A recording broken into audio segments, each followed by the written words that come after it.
দেশ বিদেশের ব্যবসা বাণিজ্য আর অর্থনীতি সব খবর নিয়ে আমন্ত্রণ জানাচ্ছি মেট্রো সেম বিজনেস রিপোর্টে। 30,000 একরের উপর গড়ে উঠবে বঙ্গবন্ধু শেখ মুজিব শিল্পনগরী, 4,000 কোটি টাকার প্রকল্প অনুমোদন একনেকে।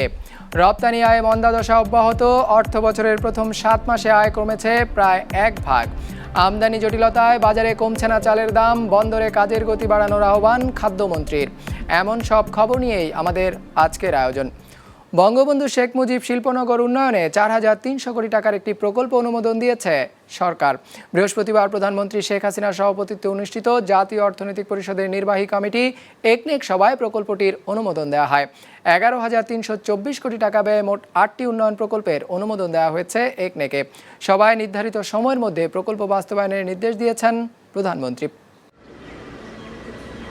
বঙ্গবন্ধু শেখ মুজিব শিল্পনগর, ফেনী অর্থনৈতিক অঞ্চল, মিরসরাই অর্থনৈতিক অঞ্চল এবং সীতাকুণ্ড অর্থনৈতিক অঞ্চলের সমন্বয়ে 30,173 একর জমির উপর গড়ে তোলা হবে দেশের এই বৃহত্তম শিল্পনগরী, যেখানে হালকা, মাঝারি ও বড় শিল্প স্থাপনের সুযোগ পাবেন দেশি বিদেশি উদ্যোক্তারা। সে লক্ষ্যকে সামনে রেখে বঙ্গবন্ধু শেখ মুজিব শিল্পনগর উন্নয়নে একটি প্রকল্প অনুমোদন দিয়েছে সরকার, যাতে ব্যয় হবে 4,347 কোটি টাকা। প্রকল্পের আওতায় 990 একর ভূমি উন্নয়ন, বর্জ্য পরিশোধ প্ল্যান্ট, বায়োগ্যাস প্ল্যান্ট এবং সোলার সিস্টেম স্থাপন করা হবে। বঙ্গবন্ধু শেখ মুজিব শিল্পনগর উন্নয়ন, আপনারা মিরসরাইয়ের নাম জানেন, সীতাকুণ্ডের নাম জানেন, ফেনী মুহুরীবাদের নাম জানেন, সোনাগাজী উপজেলার নাম জানেন। ওই সকল এলাকায় সমুদ্র উপকূলে চরাঞ্চলকে ভিত্তি করে বিশেষ করে একটি বিশাল শিল্পনগরীর উন্নয়ন করবে আমাদের বেজা কর্তৃপক্ষ। চীন, জাপান, কোরিয়া তারা আগ্রহ দেখিয়েছে, ভারতও আগ্রহ দেখিয়েছে, তাদেরকে আমরা জায়গা দিব, অবকাঠামো উন্নয়ন করে জায়গা দিব, বাকিটা তারা ইনভেস্ট করবে। নতুন প্রজন্মের উদ্যোক্তাদের উৎসাহিত করতে এবং দক্ষ জনশক্তি তৈরির লক্ষ্যকে সামনে রেখে ডিজিটাল উদ্যোক্তা এবং উদ্ভাবন ইকোসিস্টেম উন্নয়ন প্রকল্প হাতে নিয়েছে সরকার। এতে বরাদ্দের পরিমাণ 335 কোটি টাকা। প্রকল্পের আওতায় জনতা টাওয়ারের পাশে একটি পরিবেশ বান্ধব সফটওয়্যার পার্ক নির্মাণ করা হবে। ইনোভেশন হাব তৈরি করা হবে 7টি পাবলিক বিশ্ববিদ্যালয়ে। ডিজিটাল উদ্যোক্তা উদ্ভাবন ইকোসিস্টেম উন্নয়ন, এটা একটা বিশাল সময়োপযোগী একটি প্রকল্প। ডিজিটাল ব্যাপারটা আরও প্রচার, প্রশিক্ষণ, তারপরে প্রদর্শন ইত্যাদি বিষয়ে আপনাদের মতো যারা খুব তরুণ বা যারা আছে শিখতে চায় তাদের জন্য, অথবা উদ্যোক্তা কোথাও বসে ডেভেলপ করতে চায় সফটওয়্যার ইত্যাদি বিশাল বিশাল কাজ। বরাবরের মতো এবারের একনেকেও নতুন প্রকল্পের পাশাপাশি অনুমোদনের জন্য প্রস্তাব করা হয়েছে একাধিক সংশোধিত প্রকল্প। এতে ক্ষুব্ধ হয়েছেন প্রধানমন্ত্রী শেখ হাসিনা। অর্ডার দিয়েছেন তিনি সংশ্লিষ্ট সকলকে, ওই সকল ব্যক্তিকে চিহ্নিত করুন কাদের গাফিলতির জন্য আমাদের প্রকল্প ডিজাইনটা ইনকারেক্ট হলো, আমাদের সময় অর্থ দুটোর অপচয় হলো, তাদের বিরুদ্ধে আপনারা আইনানুগ বিধান অনুযায়ী ব্যবস্থা নেবেন এবং আগামীতে যাতে না হয় সকলের প্রতি তিনি নির্দেশনা দিয়েছেন। এদিন দুটি সংশোধিত প্রকল্প সহ মোট 8টি প্রকল্পের অনুমোদন দেওয়া হয়েছে প্রধানমন্ত্রী শেখ হাসিনার সভাপতিত্বে অনুষ্ঠিত একনেক সভায়, যাতে ব্যয় বরাদ্দের পরিমাণ 11,324 কোটি টাকা। হিরজুন মীরা, বিজনেস রিপোর্ট, মাছরাঙা টেলিভিশন। কোভিডের ধাক্কা কাটিয়ে উঠতে পারছে না দেশের রপ্তানি খাত। জানুয়ারিতে রপ্তানি আয় কমেছে। আমরা যদি দেখি, জানুয়ারিতে রপ্তানি আয় এসেছে $343 কোটি, যেটি কমে গেছে প্রায় 5 ভাগের মতো, যেটি লক্ষ্যের চেয়ে প্রায় 10 ভাগ, মানে 9.5 ভাগ যদি আমরা বলি, কম। সব মিলে 2020-21 অর্থ বছরের প্রথম 7 মাসে রপ্তানি আয় এসেছে $2,267 কোটি, যেটি লক্ষ্যের চেয়ে 1 ভাগের কিছুটা বেশি কম এবং লক্ষ্যের চেয়ে প্রায় 3.44 ভাগ কম। রপ্তানি আয়ের সবচেয়ে বড় যে পণ্যটি তৈরি পোশাক, এক্ষেত্রে প্রায় কমে গেছে 3.5 ভাগের মতো। তৈরি পোশাক রপ্তানি থেকে আয় এসেছে $1,840 কোটি এবং ওভেন পোশাকে সবচেয়ে বেশি রপ্তানি আয় কমেছে, প্রায় 10.8 ভাগ রপ্তানি কমেছে। ওভেন পোশাক থেকে আয় এসেছে $841 কোটি। নিট পোশাক রপ্তানি সেক্ষেত্রে অনেকটা ভালো করেছে, প্রায় 4 ভাগের মতো বেড়েছে। এ খাতে আয় এসেছে $989 কোটি। এবং তৈরি পোশাকের বাইরে আমরা যদি দেখি, চামড়াজাত পণ্য সবচেয়ে কমেছে, প্রায় 5.5 ভাগের বেশি, $52,60,00,000 চামড়া ও চামড়াজাত পণ্য রপ্তানি হয়েছে। এর মধ্যে কাঁচা চামড়ার রপ্তানি কমে গেছে প্রায় 18 ভাগের মতো। এই খাত থেকে আয় এসেছে $6,30,00,000 চামড়াজাত পণ্যের রপ্তানি কমেছে প্রায় 10 ভাগের মতো, 13.30 কোটি ডলার রপ্তানি আয় এসেছে এবং চামড়ার জুতার আয় কিছুটা কমেছে, 1-2 ভাগের মতো কমেছে। এক্ষেত্রে আয় এসেছে প্রায় 32.95 কোটি ডলারের মতো। তবে এমন খারাপ পরিস্থিতিও আমরা যদি দেখি, সবচেয়ে ভালো আয় এসেছে কিন্তু চামড়াজাত পাট ও পাটজাত পণ্য রপ্তানি থেকে 76 কোটি ডলারের পাট ও পাটজাত পণ্য রপ্তানি হয়েছে। এক্ষেত্রে বেড়েছে প্রায় 27 ভাগ, পাটজাত পণ্যের রপ্তানি বেড়েছে। পাট সুতার রপ্তানি বেড়েছে এখানে প্রায় 40 ভাগের মতো, 51 কোটি ডলারের পাট সুতার রপ্তানি বেড়েছে। এবং কাঁচা পাটের রপ্তানি আপনারা যদি দেখেন, প্রায় এক্ষেত্রে কিছুটা কমেছে, প্রায় 5.7 ভাগের মতো রপ্তানি আয় কমেছে। এক্ষেত্রে রপ্তানি আয় এসেছে 9.60 কোটি ডলারের মতো। এই পণ্যটির বাইরে আর যে পণ্যগুলো রয়েছে কৃষিজাত পণ্য, এক্ষেত্রেও প্রায় কমেছে। 59 কোটি ডলারের পণ্য রপ্তানি হয়েছে, কমেছে প্রায় 2 ভাগের মতো। হিমায়িত মাছ রপ্তানি কমেছে প্রায় 8.6 ভাগের মতো, 30 কোটি ডলারের পণ্য রপ্তানি হয়েছে। প্রকৌশল পণ্য রপ্তানি কিন্তু বেড়েছে। প্রকৌশল পণ্য রপ্তানির ক্ষেত্রে বেশ বড় উন্নতি দেখতে পাচ্ছি আমরা, প্রায় 58 ভাগের বেশি রপ্তানি প্রবৃদ্ধি হয়েছে।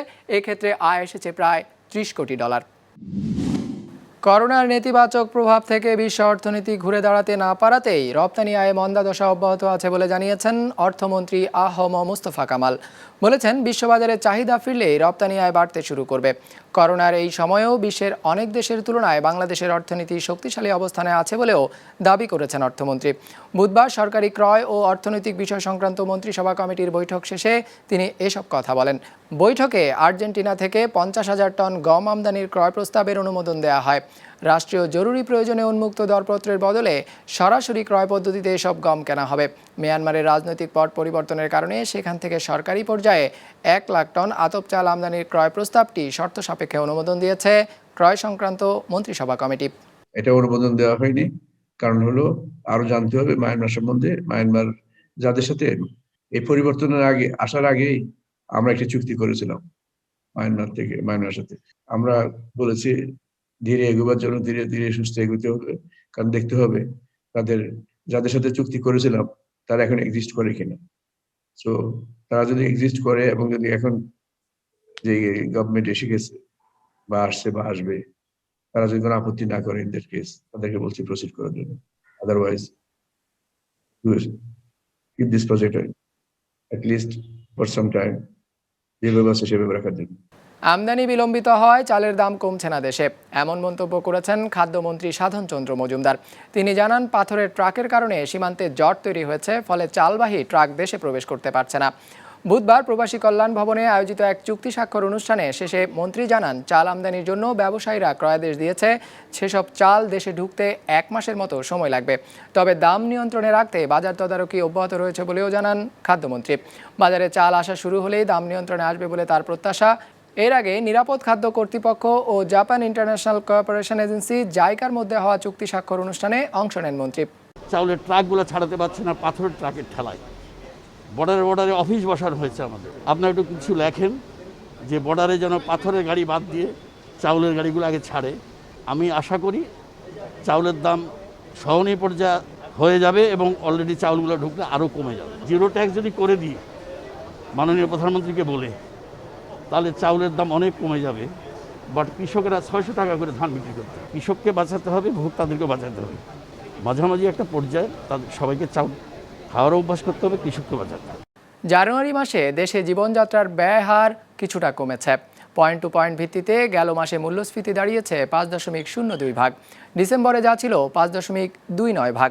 পরিসংখ্যান ব্যুরোর হালনাগাদ তথ্য বলছে, জানুয়ারি মাসে খাদ্যপণ্যে মূল্যস্ফীতি দাঁড়িয়েছে 5.34 ভাগ। আগের মাসে অর্থাৎ নভেম্বরে যা ছিল 5.73 ভাগ। আর খাদ্য বহির্ভূত পণ্যে ব্যয় বেড়েছে 4.69 ভাগ। জানুয়ারিতে যা ছিল 5.21 ভাগ। তবে গ্রামের চেয়ে শহরে মূল্যস্ফীতির চাপ কিছুটা বেশি। জানুয়ারিতে শহরে মূল্যস্ফীতির হার ছিল 5.05 ভাগ আর গ্রামে 5 ভাগ। লক্ষ্মীপুরের রামগঞ্জ উপজেলার 5 গ্রামের ফসলি জমির উপর থেকে মাটি কেটে নিয়ে যাওয়ায় বিপাকে পড়েছেন কৃষকরা। এতে ব্যাহত হচ্ছে ফসলের আবাদ, ফলে অনেক কৃষক বাধ্য হয়ে বন্ধ করে দিয়েছেন কৃষিকাজ। লক্ষ্মীপুর প্রতিনিধি শাকের মোহাম্মদ রাসেলের পাঠানো তথ্য ছবি নিয়ে ডেস্ক রিপোর্ট। বড় আবাদের জন্য চারা রোপণ করা হয়েছে। ঠিক পাশের জমি থেকে ইট ভাটার জন্য নামমূল্যে মাটি কেটে নেওয়া হচ্ছে। ভেকু দিয়ে অন্তত ২০ ফুট গভীর করে কাটার ফলে ধসে যাচ্ছে ফসলি জমি। উপজেলার দেহলা, সমেশপুর, শিরন্দি, শাকতলা ও সাহারপাড়া গ্রামের ফসলি জমির একই অবস্থা। এসব জমিতে একাধিক ফসলের আবাদ হলেও ইটভাটার জন্য মাটি কাটার কারণে তা এখন বিশাল গর্তে পরিণত হয়েছে। আমার কত হয়েছে আমরা ইরিধান উঠার পরে মাটি নিব, তখন এই কথার পরে দিয়ে আমি জমি ঢুকছি, ঢোকার পরে দিয়ে কিছু কি আমি ওই আরশা জমিনে শ্বাস করতেছে আই দেখি এখানে 15 ফুট খাতা হয়েছে। বিপদে পড়ে বিক্রি হচ্ছে, এখন ফসল হয়েছে দেখা গেছে উপরে নিচে সাইডে এখন খাতা পালাইছে, উপরে কেন এখন এটা ভাঙি পড়ে যেতেছে। পুরা কৃষি জমিগুলা ডাল ধান সর্বকিছু করতে এখন ফেনাবিল আর সাপ বড় বড় হানুকাপ আছে, আর আছে আপনার ফেনাবিল। গেল কয়েক বছর ধরে উপজেলার ফসলি জমির পাশে 3টি ইটভাটা নির্মাণ করায় বিষাক্ত কালো ধোঁয়ার কারণে বিপর্যস্ত এসব গ্রামের মানুষ। তার উপর ফসলি জমি থেকে মাটি কেটে নেয় চরমভাবে বাধাগ্রস্ত হচ্ছে চাষাবাদ। মাটিবাহী অবৈধ ট্রাক্টর ও হাইড্রোলিক পিকআপ ভ্যানের চাপায় নষ্ট হচ্ছে বেশ কয়েকটি পাকা সড়কও। ফসলি জমির মাটি কাটা বন্ধ করতে ইটভাটা মালিকদের সতর্ক করা হয়েছে। শিগগিরই অভিযান পরিচালনা করা হবে বলে জানান উপজেলা নির্বাহী কর্মকর্তা। অভিযোগটা দিয়েছে ডিসি স্যার বরাবর। ডিসি স্যার আমাকে বলেছেন, আমাকে মৌখিকভাবে নির্দেশনা দিয়েছেন ব্যবস্থা নিতে। আমি ব্যবস্থা নিচ্ছি, ইলেকশনটা একটু যাক, আমরা ব্যবস্থা নিচ্ছি আরো জোরালোভাবে। পরিবেশ এবং ফসলি জমি রক্ষায় প্রশাসন দ্রুত ব্যবস্থা নেবে এমনটাই প্রত্যাশা ভুক্তভোগীদের। বিজনেস রিপোর্ট, মাছরাঙা টেলিভিশন।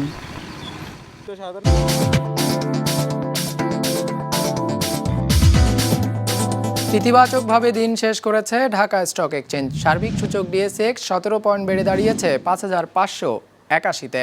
বেচাকেনা হয়েছে 794 কোটি টাকার। লেনদেন হওয়া প্রতিষ্ঠানগুলোর মধ্যে দর বেড়েছে 67টির, কমেছে 180টির দর, আর অপরিবর্তিত আছে 107টির দর। এবার বাজার নিয়ে বিশ্লেষণ শুনবো অ্যালায়েন্স ক্যাপিটাল অ্যাসেট ম্যানেজমেন্টের। বিগত 3টি সেশনসে মার্কেটে বেশ কারেকশন লক্ষ্য করা যাচ্ছে। বিগত 3টি সেশনস মিলে মার্কেট অলমোস্ট 160 পয়েন্টস লুজ করে। অধিকাংশ ইনভেস্টরই আসলে প্রফিট বুকিং করেন বিগত কয়েকদিন ধরে। এছাড়াও বিগত 2 সপ্তাহে আমরা দেখতে পাচ্ছি যে বেশ কয়েকটি কোম্পানিজেরই হাফ ইয়ারলি ইপিএস ডিক্লেয়ার করা হয়, যার ফলে ইনস্টিটিউশনাল ইনভেস্টররা তাদের পোর্টফোলিও শাফেল করছে এবং যার কারণে আসলে এই কারেকশনটা আমরা লক্ষ্য করতে পারছি। বিগত সেশনসের কারেকশনের পর আজকে মার্কেট মার্জিনালি ইনক্রিজ করে এবং লেনদেনের পরিমাণও বেড়ে যায়। আজকে ইন্ডেক্সে পজিটিভ কন্ট্রিবিউটর হিসেবে অবস্থান করে অনেকগুলো লার্জ ক্যাপ স্টকস, যেমন BATBC, GP, Lafarge Holcim, Square pharma এবং রেনাটা। আজকে লেনদেনের শীর্ষে অবস্থান করে বেক্সিমকো 92 কোটি টাকা লেনদেন করে, এবং তারপর পরই অবস্থান করছে রবি, ব্যাডবিসি, মীর আক্তার এবং বেক্সিমকো ফার্মা। আজকে সেক্টর ওয়াইজ টার্নওভারের শীর্ষে অবস্থান করছে মিসেলেনিয়াস সেক্টর 14% কন্ট্রিবিউট করে, ফলোড বাই টেলিকম এবং ইঞ্জিনিয়ারিং সেক্টর। অ্যামাজনের প্রধান নির্বাহীর পদ থেকে সরে যাচ্ছেন এর প্রতিষ্ঠাতা জেফ বেজোস। 2021 সালের জুলাই থেকে প্রতিষ্ঠানটির নির্বাহী চেয়ারম্যান হিসেবে দায়িত্ব পালন করবেন বিশ্বের শীর্ষতম এই ধনী। নিজের অন্য প্রতিষ্ঠানগুলোর প্রতি মনোযোগী হতেই এমন সিদ্ধান্ত নিয়েছেন বলে জানিয়েছেন বেজোস।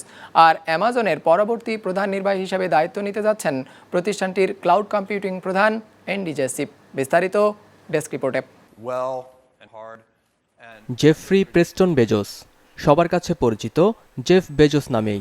ফোর্বসের হিসেব অনুযায়ী বর্তমানে যার সম্পদের পরিমাণ $196 বিলিয়ন বেশি, যা শীর্ষধনী ইলন মাস্কের প্রায় কাছাকাছি।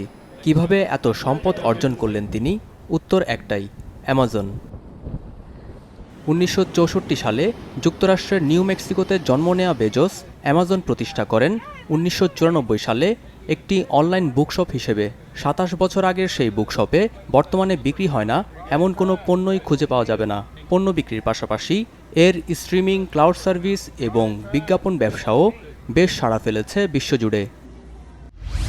তবে যার হাত ধরে অ্যামাজন বিশ্বের 1 নম্বর প্রযুক্তি প্রতিষ্ঠানে পরিণত হয়েছে, সেই জেফ বেজোসই প্রতিষ্ঠানটির প্রধান নির্বাহীর পদ থেকে সরে যাচ্ছেন।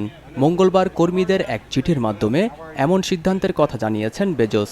চিঠিতে বেজোস জানান, তার অন্য প্রতিষ্ঠান ডে ওয়ান ফান্ড, বেজোস আর্থ ফান্ড, ব্লু অরিজিন এবং ওয়াশিংটন পোস্ট সহ অন্য সব প্রতিষ্ঠানে সময় দেওয়ার জন্যই এই সিদ্ধান্ত নিয়েছেন তিনি। তবে অ্যামাজন থেকে অবসর নিচ্ছেন না বলে নিশ্চিত করেছেন বেজোস। প্রতিষ্ঠানটির নির্বাহী চেয়ারম্যান হিসেবে কাজ করবেন বলে জানিয়েছেন বেজোস। আর প্রযুক্তি প্রতিষ্ঠানটির নতুন প্রধান নির্বাহী হিসেবে দায়িত্ব পালন করবেন এর ক্লাউড কম্পিউটিং প্রধান এন্ডি জেসি। দিন দিন বেড়েই চলছে অ্যামাজনের ব্যবসা। করোনা সংক্রমণের পর যা বেড়েছে ব্যাপক হারে। 2020 সালে প্রতিষ্ঠানটি $386 বিলিয়ন পণ্য বিক্রি করেছে, যা তার আগের বছরের চেয়ে 38 ভাগ বেশি। আর পণ্য বিক্রির মাধ্যমে প্রতিষ্ঠানটির আয় হয়েছে $21 বিলিয়ন বেশি, যা আগের বছরের প্রায় দ্বিগুণ। পণ্য বিক্রির পাশাপাশি অন্য ব্যবসায়েও সফলতা দেখাচ্ছেন বেজোস। কম্পারিসনের পূর্বাভাস বলছে 2026 সালে বিশ্বের প্রথম ট্রিলিয়নিয়ার হিসেবে নাম লেখাবেন জেফ বেজোস। মুস্তফা তাহান, বিজনেস রিপোর্ট, মাছরাঙ্গা টেলিভিশন। দর্শক, আমাদের যে কোনো পর্ব নিজেদের সুবিধাজনক সময়ে দেখতে সাবস্ক্রাইব করুন বিজনেস রিপোর্টের অফিসিয়াল ইউটিউব চ্যানেল। ফেসবুক পেজে লাইক দিয়ে আপডেট থাকুন ব্যবসা বাণিজ্যের আলোচিত সব ঘটনা সম্পর্কে। আর আপনাদের মতামত জানান ইনবক্সে। আজ এটুকুই, বিদায় নিচ্ছি, ভালো থাকবেন।